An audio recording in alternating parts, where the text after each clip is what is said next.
Hello and welcome to the Queber channel. I am Jason, your host. For a second though, I forgot it was the Queber channel. This can happen with me. I hope you're all having a wonderful day. Mental health crises, mental health issues can be overwhelming. But I've seen people for quite a while now on Twitter and other places, and through my contact with friends, people who they've known, who use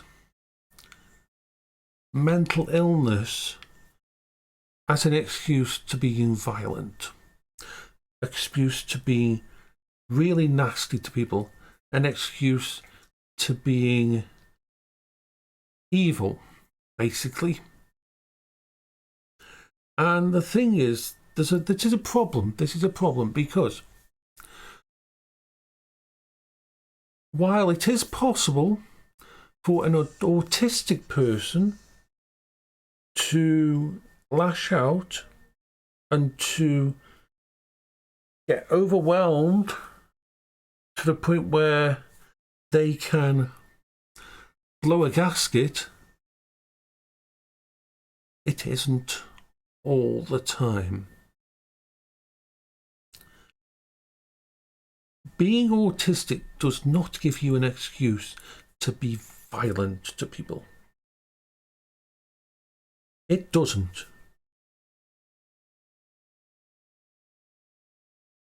There are some non-verbal autistic people who can become very frustrating because they can't communicate and that they can't get their point across on that.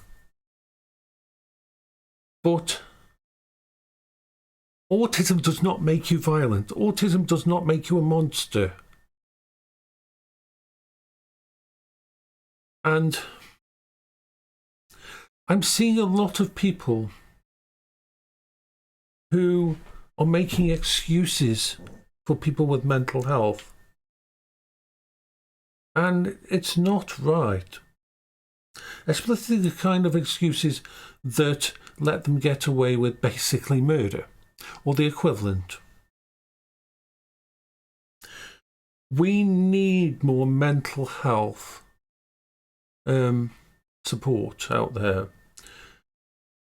Care in the community was fine, but what about those people that are actually dangerous to other people? Yes, they should be locked away. I'm sorry.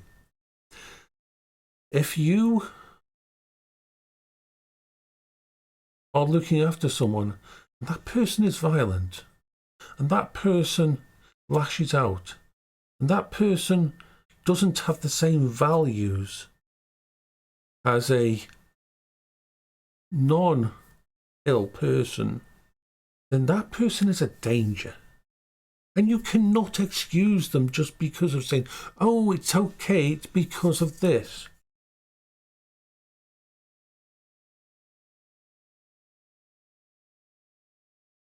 I heard something really stupid recently. Really stupid.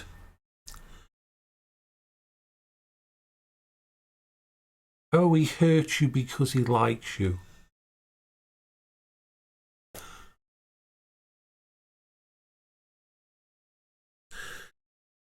This is not okay. If you're looking after someone and you think, and they're autistic, and they are violent to people, there's probably something else going on as well. And if you're enabling that, if you're excusing everything the person does, if you're not even trying to form boundaries for them and consequences for what they're doing, then someone is going to get really hurt. This is how people die. This is how bad situations happen, when we don't see the red flags, when we don't sort it. In 2019, I almost got sectioned myself into a secure unit. The choice was basically I was going to probably have an end-of-life event, or they would take away my liberty to look after me. Thankfully, I got a really good mental health help from a really good one of my people at the time. The mental health expert put me in the direction of using technology, using VR, using all these things that I could leverage and help, and it started to build a really good coping strategy. But you don't have that kind of help. And thankfully, I am self-aware enough to know if I'm going. I always say I do all this stuff so that bad things don't happen, so that my brain doesn't let loose, so that I don't go down that path. I do all this to keep myself going, keep myself independent. If you've not got that self-awareness, and if you've got no people looking after you who are going to help to give you limits, and everybody needs limits, then you're going to end up hurting someone really bad. And I'm sorry. Autism is not an excuse for violence. Autism is not an excuse for punching someone. Autism is not an excuse for threatening to kill someone. If you do any of those things, then you should be classed as a danger to the public and you should be in a secure unit. Because this is how we get bad problems. This is how we have situations where we miss the signals. We look back on events and say, maybe someone should have interfered before now. Maybe this person shouldn't have been out on the street. Mentally ill people are not monsters. And most mentally ill people, and most autistic people, spend a lot of their life focusing, controlling. They know what triggers them, so they keep themselves away. They know when they're being overwhelmed, so they step back. They do lots and lots of things because they learn. And unfortunately, there is a minority who really shouldn't be out on the street.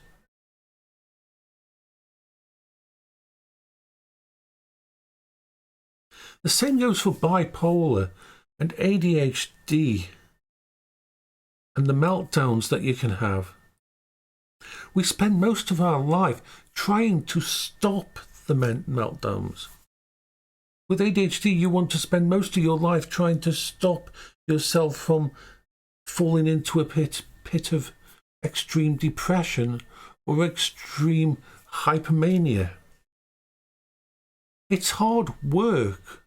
And if you can't do that yourself, then your doctor or your mental health professional or your family that's looking after you should get you into a secure place.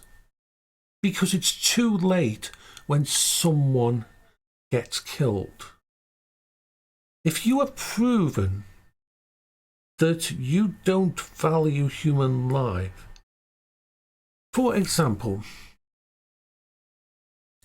here's a red flag for you that I've heard. I'm not going to say where it's come from, but if someone ever says to you that the only reason they aren't killing you is because they haven't figured out a way to do it without ending up in prison themselves, that's a red flag. That isn't fucking normal. Person who says that should not be free to walk around. people, I don't care how autistic and that you are, if you threaten to kill someone or if you have violent actions towards people and that, then there's something really dark going on inside you. It's not autism. It's not that kind of, it's something far worse is going on in your life. Psychosis, sociopathic tendencies, I don't know. But that kind of thingy and using your autism as an excuse to be the shittiest person on the planet for no reason. That's the time when you need a timeout, when the police need to be involved, when a case file has to be set up, because this is the kind of thing that we see and read about in the news 6 months later when they find out, oh, we had all these warning signs and we didn't act on it. I am a great advocate for people with mental challenges, people who are disabled, to look after themselves, to fight for independence and build coping strategies and routines and things to keep them thingy. But at the same time, if you are so far gone that you're lashing out to other people and you're doing damage, and people are excusing you for it, then that's when we lead down the path of oopsie, and someone's going to get fucking killed.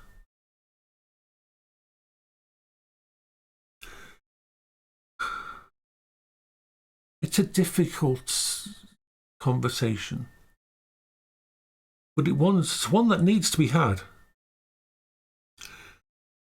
It's like we've had all these stars who have said, oh, I'm bipolar, that's why I've been shitty to someone, or such an, or oh, I've got ADHD, and that.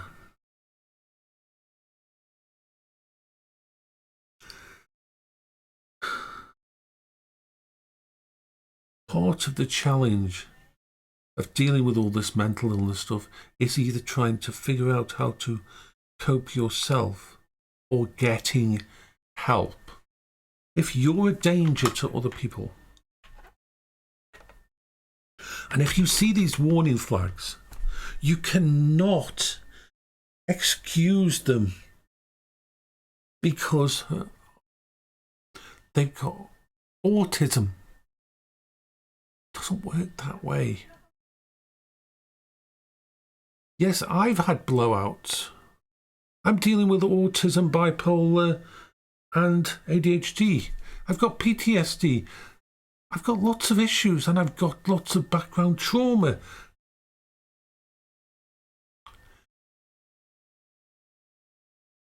And sometimes I stumble. Sometimes I might have a day where I freak out a little bit. But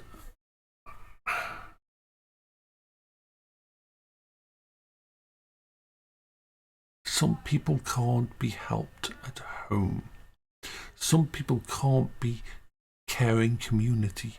Some people are a true danger to others, and it isn't because they've got autism.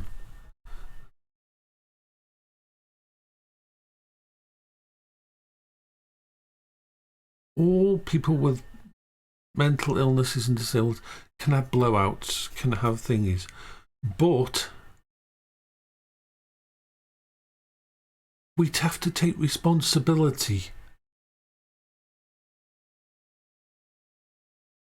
not make excuses, and be realistic.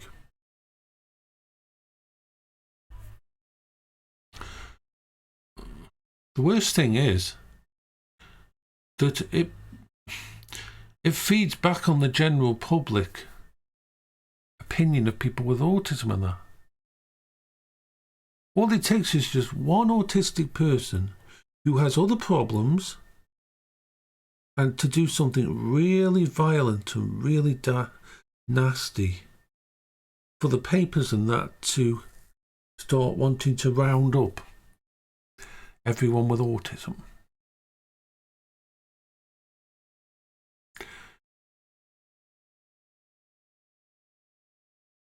Autistic people can be blunt. I've always said, never ask me a question if you don't want a fucking honest answer, because I will just tell you exactly what. If you ask me a question, you'd better let me finish my answer before you ask another one, and you'd have to accept that I'm going to talk your fucking ear off if you ask me a question.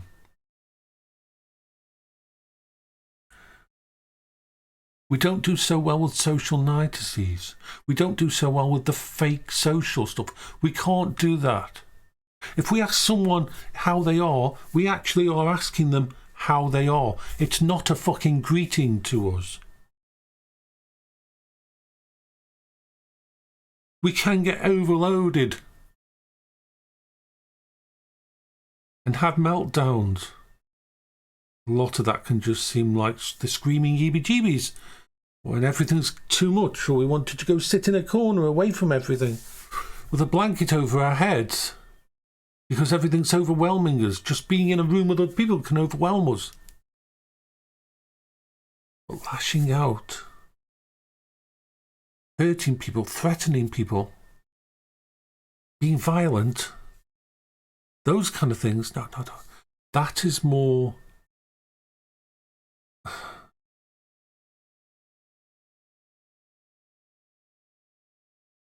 like psychotic breaks. There's underlying problems other than autism there.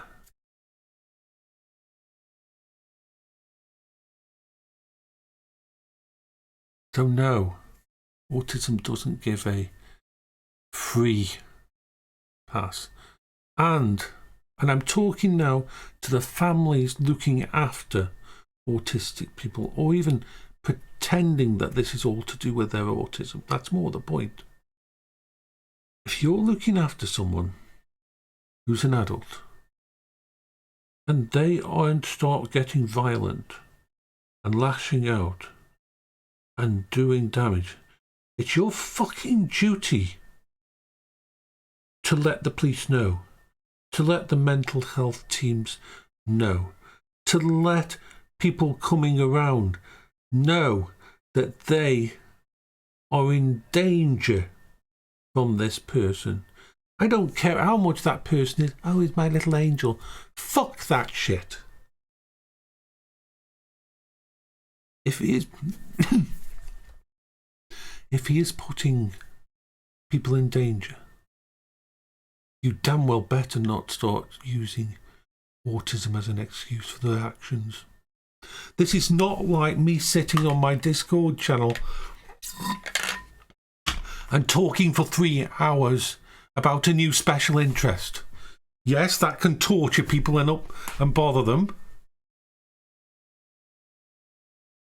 Or my ADHD and me switching between 17 different subjects in half an hour and no one can keep up on the channel.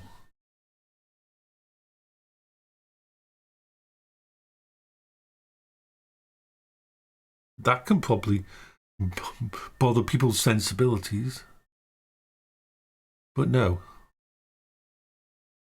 There's a point where you have to realise when you can't look after someone, when they need professional help, and stop fucking making excuses for them. Take care of yourself, all. Bye-bye for now.